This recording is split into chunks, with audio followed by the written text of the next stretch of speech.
Hello and welcome to Duke's Handbook, where we are now on a new schedule. Mondays are the advice episodes. Thursdays are going to be the Am I the Asshole episodes because upon request, some people have said they'd rather it like that, and I'm okay with that. We got 2 episodes a week now. Monday advice, Thursday AITA, and let's just go ahead and get into it.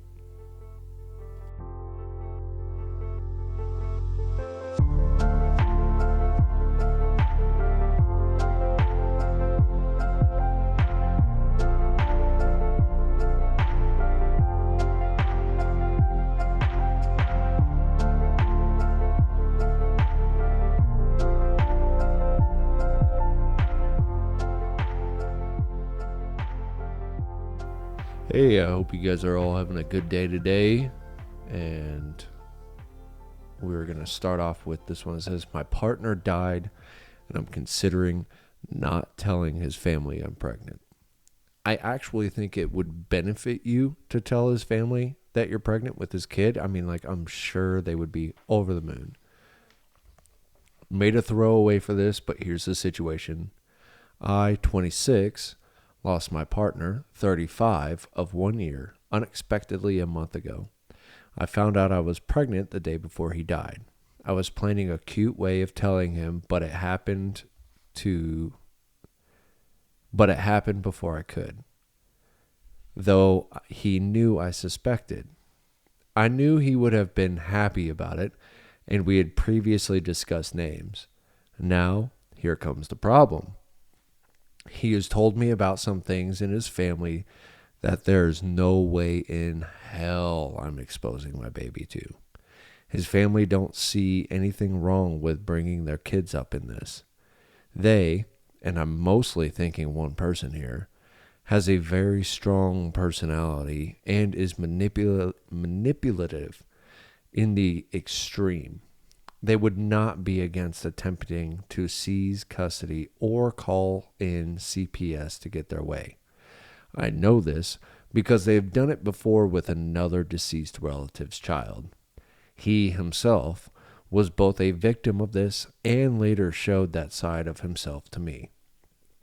Essentially, I need to protect myself and my baby, so I'm considering just not making them aware of the baby's existence. There would be a minimal chance of us ever crossing paths again, as we live far away, and I may be moving soon. My mother and stepdad would support me whatever I choose, but my father strongly thinks I'm in the wrong and would be doing a bad thing by not letting them have a relationship. I think I would be the asshole by not doing everything I can to protect my baby. Under these circumstances, only under these circumstances, because I know, if if the family wasn't like that, to where they're going to be like, oh, well, that's my son's baby, so it needs to be in our care, which it's your fucking baby too, right? If the family wasn't like that, I'd be like, tell them. I'm sure they would take you with open arms and would love to have a relationship with your baby. However, given the circumstances, I would say that since you're far away and you'll probably never see them again, and it seems like you're legitimately concerned that they may seize custody of this child, I would say just don't even bother telling them. Mom and stepdad are cool with helping you out with this, so I would say just you don't tell them. I don't think you're the asshole for that, but I think maybe when the kid is 12 to 15 years old, that's when you tell them, because then at that point the kid's able to choose who he wants to be with, or she wants to be with, and obviously they're going to pick mom because they've been with mom the whole time. Or maybe wait till they're 18 and then there's literally nothing they could do about it anyway. And but don't let your kid grow up thinking dad walked out, he's a piece of shit. Just be like, your father passed away, shortly after I got pregnant with you and everything like that, and just leave it at that. But other than that, no, I mean, like, I wouldn't tell him. Given the circumstances that it is, I wouldn't tell him personally. And you can just have a perfectly happy life with this child that you created with a man that you were with before he passed away, and just carry on those great memories and have a happy life without any drama whatsoever. So there's that. Hey, if you're listening or you're watching on YouTube, do me a huge favor. Subscribe, like, comment, share, whatever. It'd be absolutely fantastic to see who's coming and going and who's watching and who's, doing their thing. So anyway, we'd love it if you just hit the subscribe and click that little notification bell. So this one's called, How Do I Take Relationships and Women Off a Pedestal? That's a difficult question, and it definitely depends on your age and what you've gone through relationship-wise, but we're about to find out what's going on here. Growing up, I was constantly bullied and told that I would never get a girlfriend. I always laughed it off, but deep down it hurt, as it would, dude. My parents were emotionally neglectful. They shouldn't have had kids. I was always left alone to my own devices.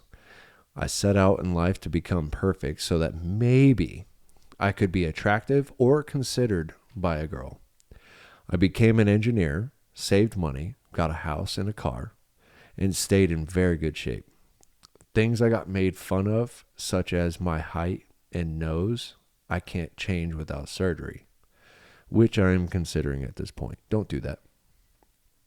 I mean, like, if your nose is like that big of a deal, then go for it. But I don't know if the height thing can be changed with surgery. I have had 2 relationships, and I became codependent in both. It was the first time I had any intimacy, sex, or feelings that a girl cared about me. It was magical. I am now single again, and am focusing my entire life on getting a girl again. I work to be attractive. I go to the gym and eat an extremely restrictive diet to look my best. I bought a new sports car to show my wealth. I can't shake the thought that getting a girl to like me and want to be with me is the most important thing. What can I do? Sounds like you need to work on yourself, my dude. By that, I say, when you're working on yourself and you become comfortable with yourself and you love yourself, whether you've got the money, the house, the cars, and all that other shit, like, that's not going to fucking matter to a woman that it can actually see a confidence in you. And with that, what I'm saying is, it's hard to take women in relationships off of a pedestal if you've been bullied and everything like that your whole life. And your parents were like super distant. But what you can do is just don't even focus on that. Just focus on you, building you, and making you the best possible person that you could be.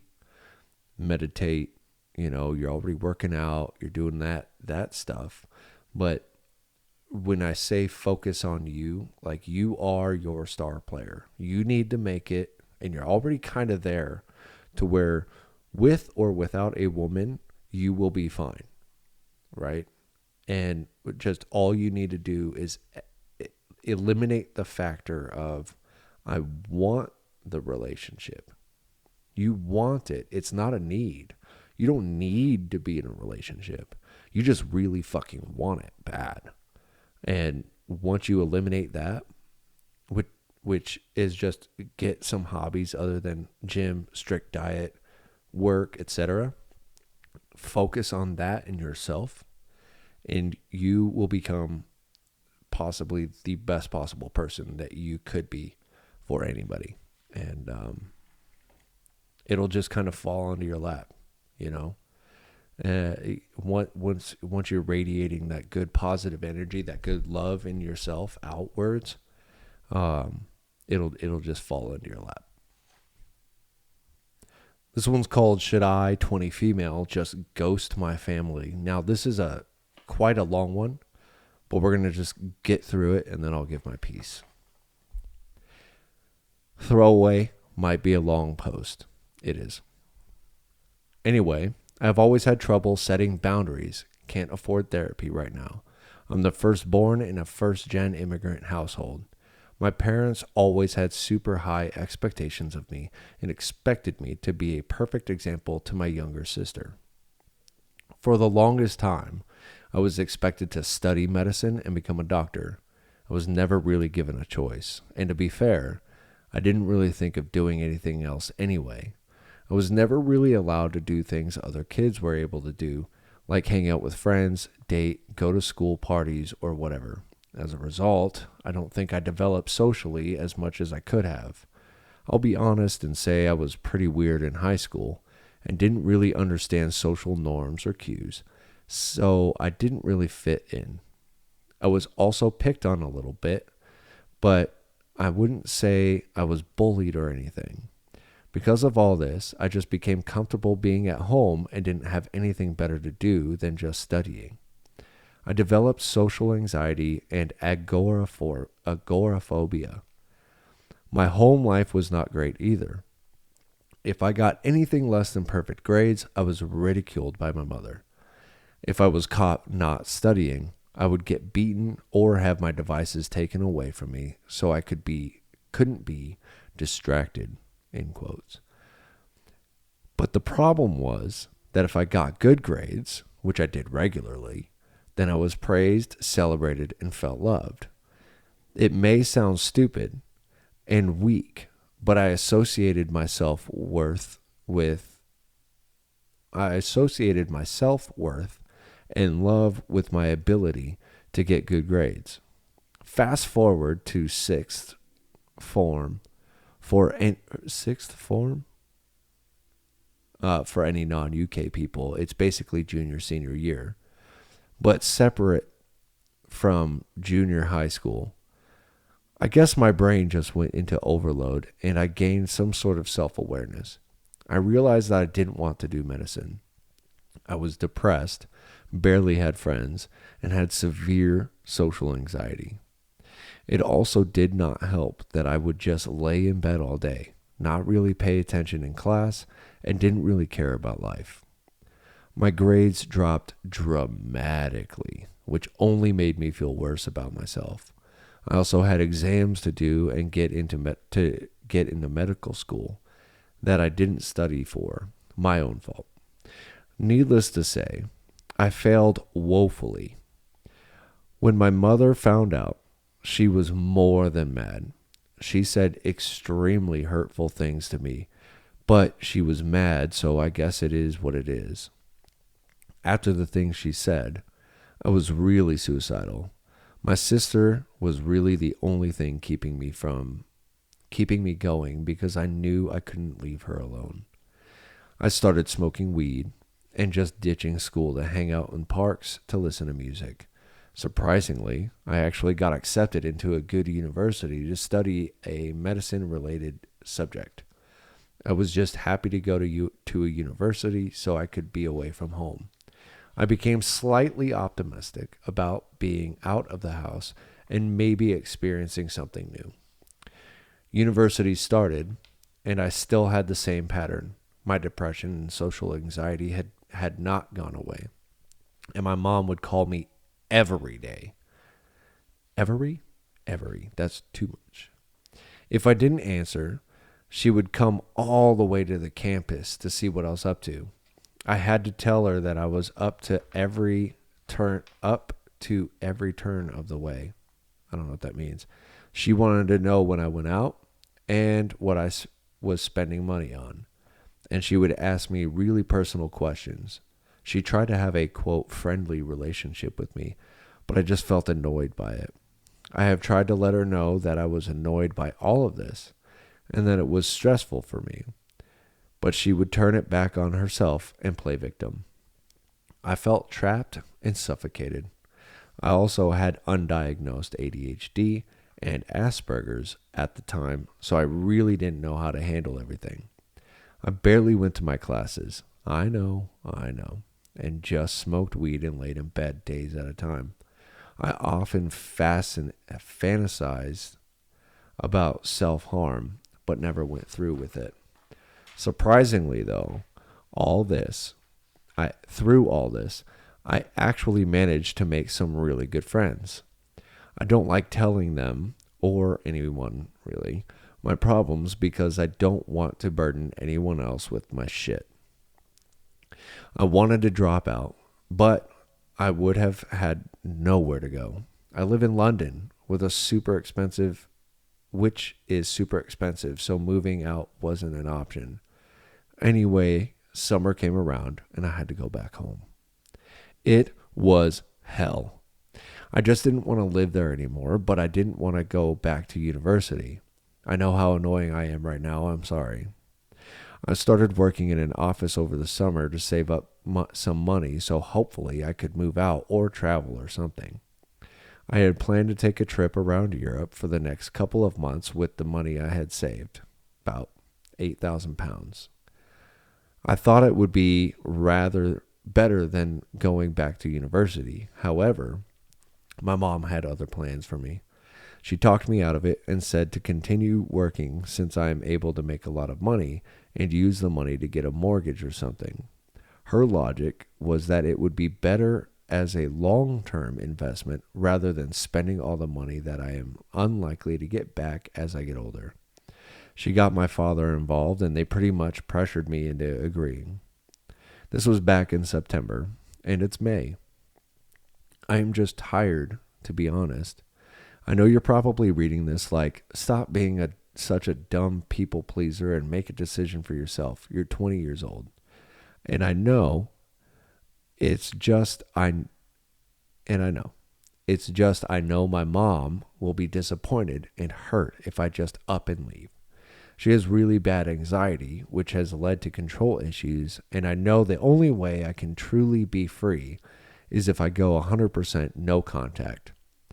I would feel guilty if I do that because I know how hurt she will be, so I wouldn't be able to enjoy myself regardless. She really emphasizes on my sister and I being her safe space, and I don't want to be selfish and just ruin that for her. I've always taken on the burden of keeping the peace in the household so as to not rock the boat, but I feel so exhausted. Sorry if this was long, but does anybody have any advice for me? You had a lot to get off your chest, so never apologize for that. I would say start setting boundaries with mom. Let her know I don't need to talk to you every day. If I'm living at home, fine. But if you do decide to move out, you don't need to talk to mom every day. You definitely don't give her a spare key because she'll just be there when you get home from work. I personally say at 20 years old, you've saved up £8,000. That'll get you through Europe. No fucking problem. Go ahead and check it out, dude. Go out to Sweden, Norway, check out Spain, check out France, which you're close to. You're in London. Ireland. You could even just go over to another part of the fucking island, dude, and check that out. Like you're able to like travel Europe, which is most Americans' dreams of doing, and it costs us way more money than it's going to cost you ever. But I would say take the couple of months and backpack through Europe, and do that.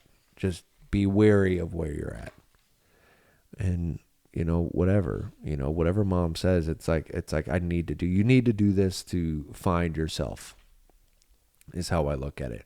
You need to do it to heal. You need to do it to have the life experiences. You need to do it to learn how to converse with people outside of school, etc. I think it would very much benefit you to go ahead and just do the trip. And if you're making the good money at the job, let them know like, hey, I need to take 2 months to travel or a month to travel through Europe because you'll get through it quick. And can I have my job back when I get back? And if they say yeah, go for it. If they say no, you need to build up the PTO, then just build up the PTO and do it a week or 2 at a time. But you definitely need to have those life experiences. Hey, if you've made it this far and you're on whatever you're listening to, whether it's Spotify, YouTube, Apple Podcasts, whatever it is, go ahead and give it a like, a follow, comment, share it with your friends if you've liked it this far. And we will keep on keeping on, I guess, as we move forward with the episode. Thank you for watching, listening, whatever you're doing, having me on in the background. Doesn't matter. Really appreciate it. This one is called I'm 29 and I'm spellbound by a woman. I'm a 29-year-old man who has been single for 6 years. I've been working on myself and recently decided to put myself out there. I met a woman that is everything I could want in a partner. I feel like a teenager again. We've only been on 2 dates, but I'm completely smitten. She kissed me, she initiated, last night, and I was at such a loss for words that I thanked her after, real smooth, I know. All day today, I've been thinking about her. I'm so nervous that I've ruined it or will do so soon. I've never felt like this while I was casually dating, and I don't know what to do. Pull back. Pull back a little bit. Just a little. Don't like cut yourself off, but pull back a little bit because I know that feeling of being single for so long. And what it is you were single for so long. You worked on yourself. You became awesome. And then, the first woman to show you affection or whatever like that, I get it. I 100% get it. Just pull back a little bit and take it day by day. I know exactly that feeling. So you just need to, just chill on it. You know what I mean? That's it. Nothing crazy. Just rein it in. You know what I mean? Don't be off-putting to her, but just rein it in a little bit. This one is called Must Break Up with Long-Term Girlfriend and Best Friend. I don't know why you must, but we're about to find out. I've been with my girlfriend since high school, and we're out several years. It's been a long time. She is my best friend, and I do love her, but unfortunately, I don't think I can marry her. There are too many things that have happened that concern me about a future. And while these things may change, they also may not. Otherwise, I have not been able to dispel the red flags. I feel like every day I don't tell her this, I'm taking away her opportunity to heal. It gives me extreme anxiety, and I won't be able to imagine a life right now without her, but I don't see this repairing or becoming sustainable. I should note here, in addition to our peppered past, she has some mental health issues that I can't handle that well, and I know it will be a lifelong thing. Any insights? That's a tough one.